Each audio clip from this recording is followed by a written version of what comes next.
Tarofa kia ora and welcome back to Fresh Skin Rugby. Today I'm going to react to the Ireland and the England game of the Six Nations.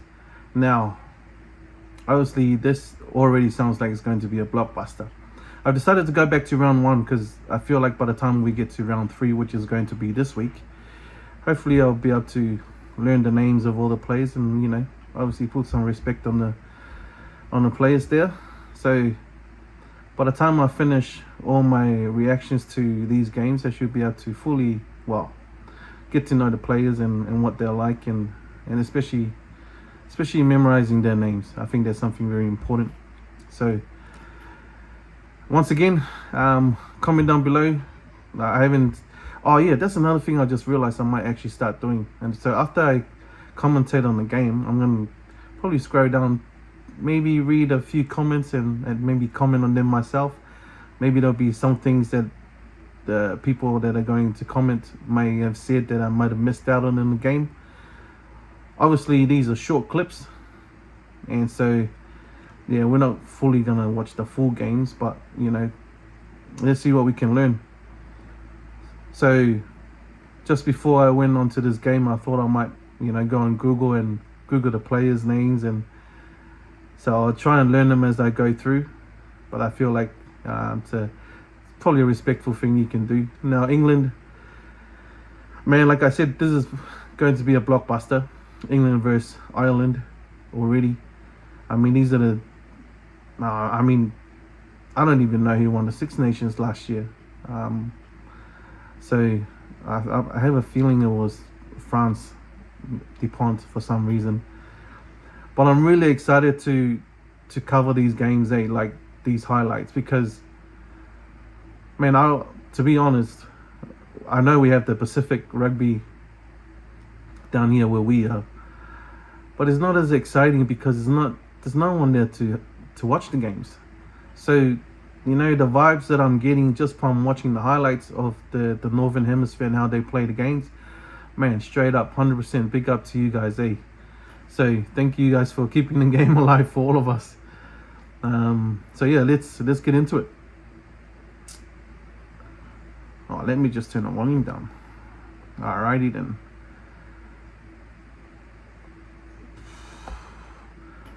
Marcus kicking off. Let me just make my screen bigger. Oh yeah, very interesting thing as well, you know, like the island. There's, I mean, for England, there's twins, identical twins I'm playing. So the Curry brothers, I guess that's just added to the list. You know, we have the Barrett brothers, the Ione brothers, and Xavier brothers. There's probably many others out there that we haven't even discovered yet. So must have been cool playing with your sibling, eh? Especially if you guys are twins. Like, can you imagine, like, if your twin brother gets hit and you'll be like, mate, I got you now, you know? Or they'll be in the huddle and they'll be like, bro, you all good? It's alright, we'll get him. Like, you can team up with your bro. And it must be awesome. Man, I just can't get over the atmosphere, man. It must be so vibey over there. Already, that's Curry, the number 7. Straight to Marcus. Short kick. Ooh. You know what I just realized? Already England are using the kicking game, because Ireland is already blitzing. Their defense is coming up so fast. One of the important things if you're a winger, like, you just hang out there like and be patient, you know. It's like you're being in the middle of nowhere, but having Marcus Smith steering the ship, mate, he knows where the gaps are. His vision is unbelievable. I mean, judging from last year when they played against the All Blacks, I couldn't believe why they took him off. So kick over halfway, Marcus catches it. Beautiful step for a young fella, or a short fella too. And then he gives it to Lawrence. He makes like 20 meters break into Ireland's half. Ooh, that was a nice hit. That was a nice hit on the England number 9. Which one is that? Mitchell. There's a Curry brother, number 6. Delivers it to Marcus. Marcus straight to number 12. And then the number 11 for England. Who's that? Murley. Once again, that was another grabber kick behind the defense. And that's pretty smart from this backline. So once they're engaging in their lines of attack, there's obviously, because the winger is up and the fullback is just roaming around the back, but he doesn't have enough time to cover all that field. And so there's space at the back there. And England is obviously making the most of that opportunity. Great vision so far, great plan. I mean, look at that. When that kick was put on, the fullback for Ireland, which is Keenan, he's nowhere near the sideline. Man. So Murley just over for the first try for England. 5-0. So, man, it's just England's already looking dangerous at this stage. They got the kick over, was 7-0. Didn't show the kick. So Ireland is tapping in 5 meters away from the try line. Quick ball. Ooh, and then number 3, which is, who did I have? Bilham. What was that number 2? Kelleher. Oh, and the ref is saying he's going upstairs. He's going upstairs. What could it be?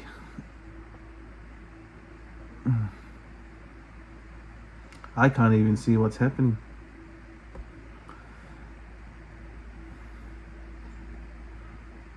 Oh, could it be a knock-on?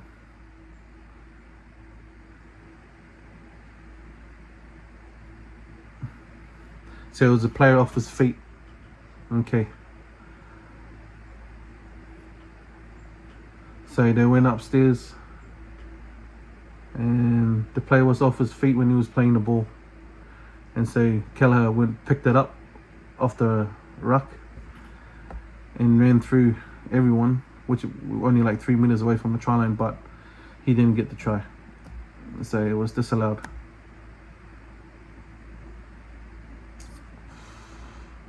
Good play from Ireland already. Aki. Oh, number 14 for Ireland is going straight through. Who's that? Ringrose. Man, that's not Ringrose. Who's 14? Henson. Number 9 is complaining to the ref that England is fiddling with the ball in the ruck. And the ref say, "You're right." Ref having a word with Toji. Joji, you need to tell your boys to leave the ball alone, mate. Good thing about these halfbacks, eh? You know, they're so talkative. I wonder if the refs, when they go into the game, they'll be like, "Man, I've got to be aware of this halfback. This guy's always talking all the time." Oh, Marcus just got sin bin. What was that for? For hands in the ruck.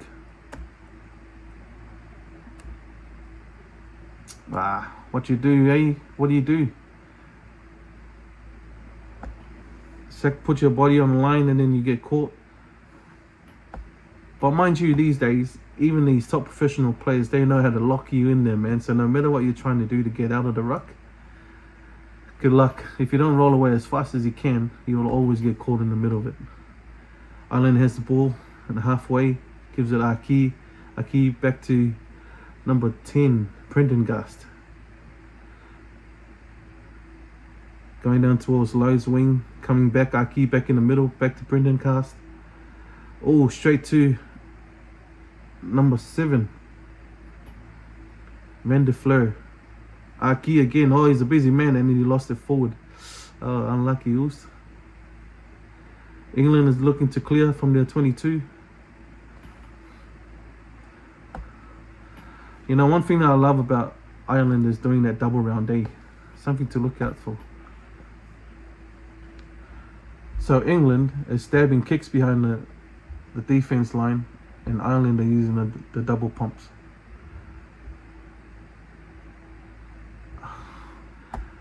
Man, that was a nice ball from the center for Ireland. Who's that? Ringrose. All the way to low. That was roughly around, you could probably say, 20 meters past. And that's something that everybody has to try and perfect, no matter how old you are or how, or grade you're playing the game. It's just, man, it's just one of the basics in the games. Like pass, catching, running, pass, and catch. You do it in slow motion, or you do it slowly, and then you got to learn how to do it in fast pace as well. Lowe making a breakdown on his wing, gives it back to the number 9. Oh, Gibson Park puts a left foot step on who's the Stewart, and straight down the post, mate. Far out, man. Nice work from Lowe, man. He just keeps pumping his legs, never give up, and then gives it straight to Gibson, and then it's just a simple left foot step to get rid of Stewart, and then under the post he goes. Well, not literally under the post, oh man. Bro, that try, that Ireland try was closer to the post than the try that England put on them, and they missed the kick. Who kicked it? Man, because Marcus is in the bin. Smith is in the bin for 10 minutes. I don't know how long he's got left, but anyways, moving forward, Smith is back. Puts the ball nice right in front of Curry, running into it. Come on, number 9, get the ball out. They're now in the Ireland's 22. They're moving forward. Oh, is that rolling with the ball? Straight to number 1. Lawrence is trying to help out number 1 to clear the ball. Itoji, the captain, goes in there. Number 9 for England. Come on, Mitchell. Ball's a bit slow. The Curry brothers. Man, the ball's coming out really slow for England. But they're still composed under their attack.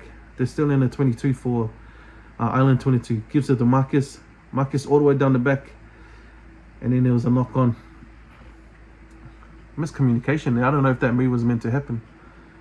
So Marcus had the ball, and then it was 2 decoy runners went straight through, and then he was feeding it to I think it was Murley, but Murley didn't actually catch on to it. So Smith is back on the field, and England is now 10 because Smith put that ball through the penalty. Oh. Second half just started. Ireland has the ball. Gibson has it. Gives it to Prendergast straight to the wing where Aki is, and Aki just streamrolled over for the try. Man, Bundy Aki, you don't do that to Henson, man. Oh, wait, who was it? It's a Freeman. Man, Bundy Aki straight over Freeman. Oh, nah, that wasn't Freeman. Who was the first one? Oh, he went straight through. Man, sorry, Freeman. That's not all your fault, brother. So it was actually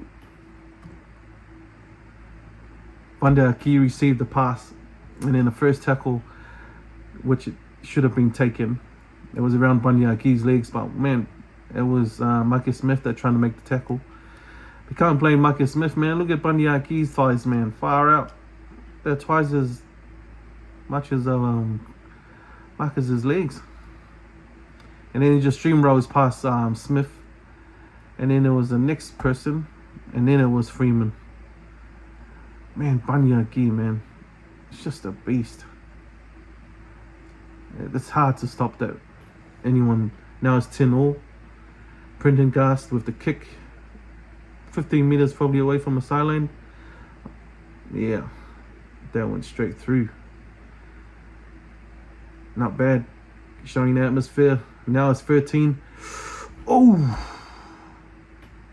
Dang. Did y'all see that? Well, That's a dumb question. I saw that. So straight after the kick, it showed that Ireland once again has the ball, and they're in probably 45 meters away from the try line. And then Mitchell. Let's get these names right, mate. Okay, number 9 is Gibson, because it's Ireland's ball. Gibson has the ball, and then there's a pod that is set up onto his left-hand side. But there's a secret here.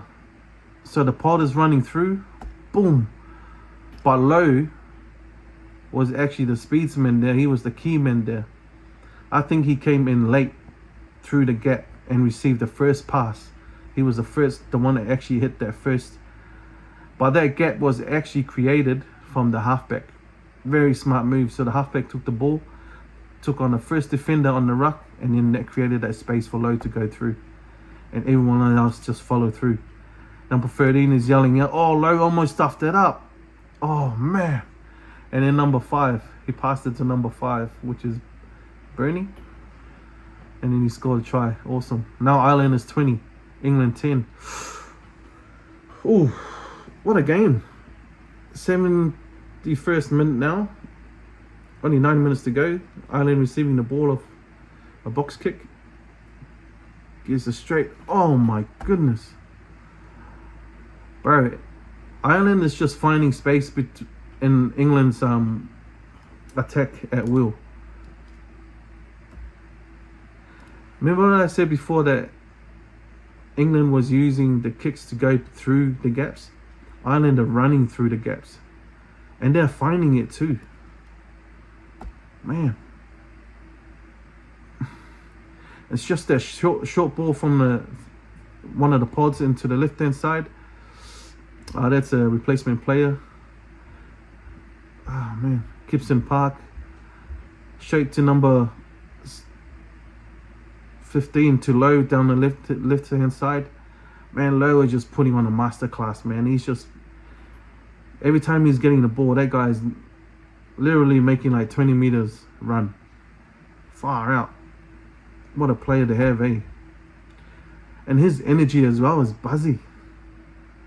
Very buzzing, man. Wow. Who scored off that? Dan Sheehan scored off that. That was Cowan, the number 20, that received that short ball in the pod. And that was during around halfway. And then he broke free. And then he hit the ruck. And then another replacement. So from there went to Lowe, and then Lowe made like 20 meters run down the line.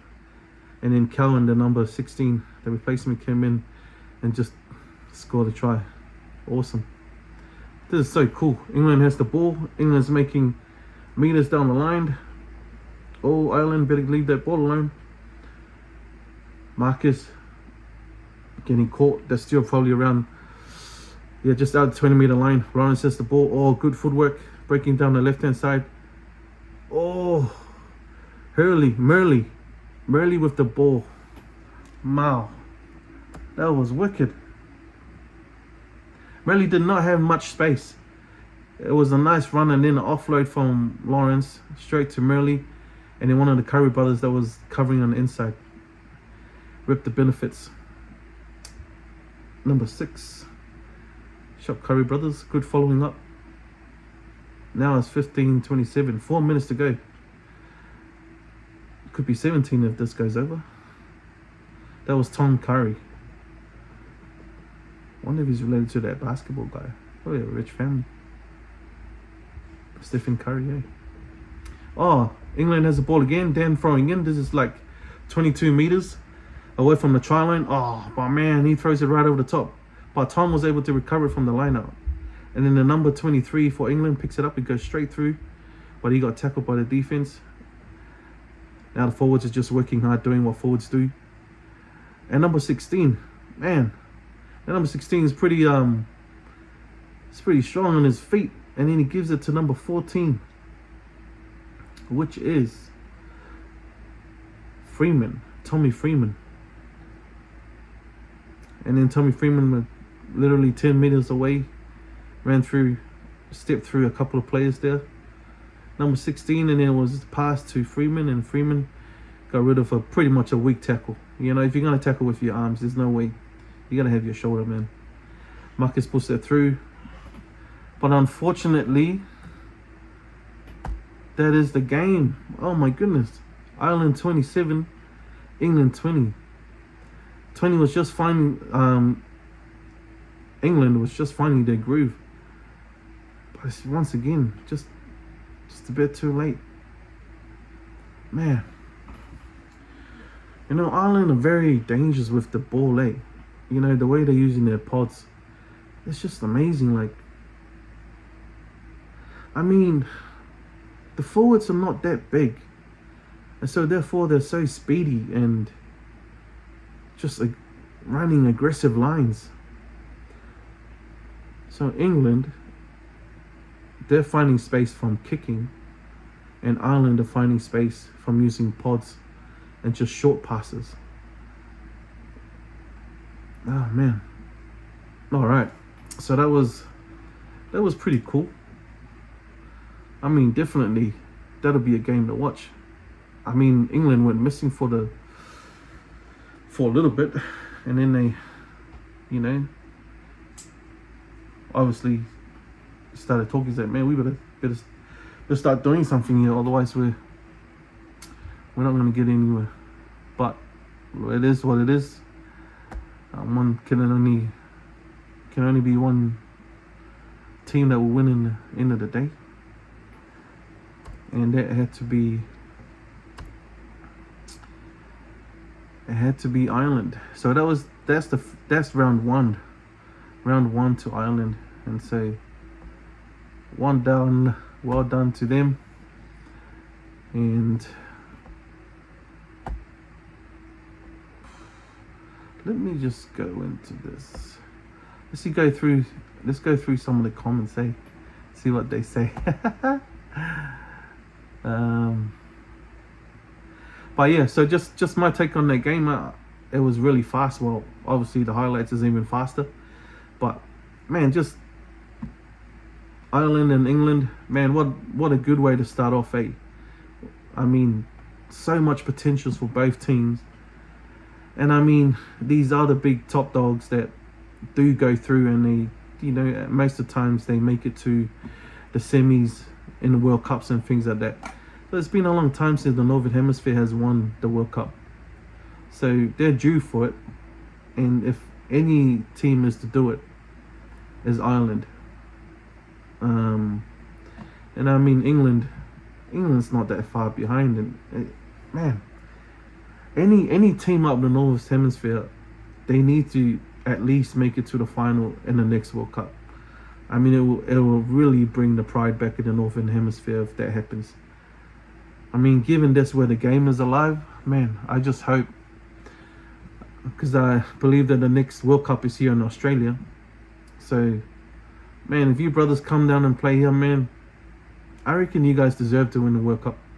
One of your teams up there anyways. I mean, the reason why I'm saying that is because it's giving something back to the people that are supporting you guys up there.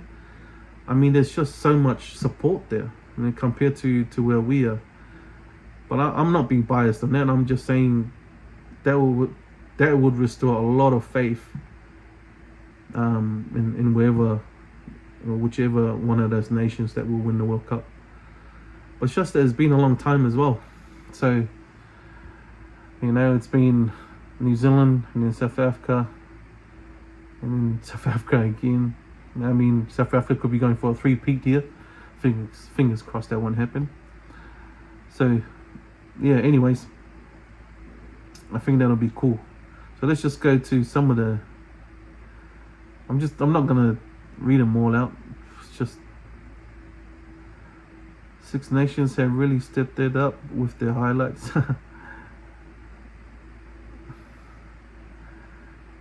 Then, well, yeah, I guess they've stepped it up with the yellow cards as well, didn't they?